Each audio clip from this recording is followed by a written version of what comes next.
Les anciens disaient que toute femme qui y entrait après le coucher du soleil n'en ressortait jamais indemne. Mais ce soir-là, Nadira n'avait plus peur de rien.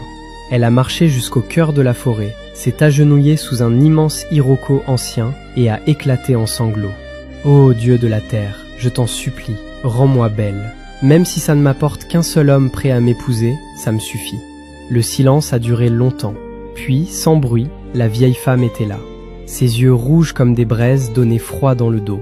Le cœur de Nadira s'est serré. Les dieux avaient-ils vraiment répondu?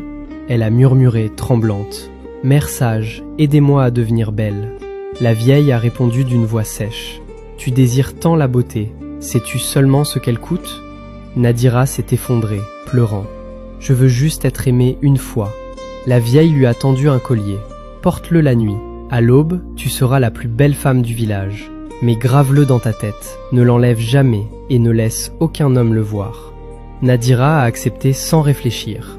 Elle a voulu demander « Et si je me marie, si mon mari veut ?» Mais la vieille avait déjà disparu.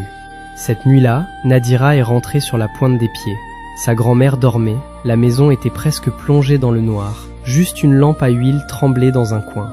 Assise sur sa natte, les doigts glacés, elle fixait le collier. Il était d'une beauté étrange, des perles rouges sombres, comme du feu emprisonné depuis des siècles.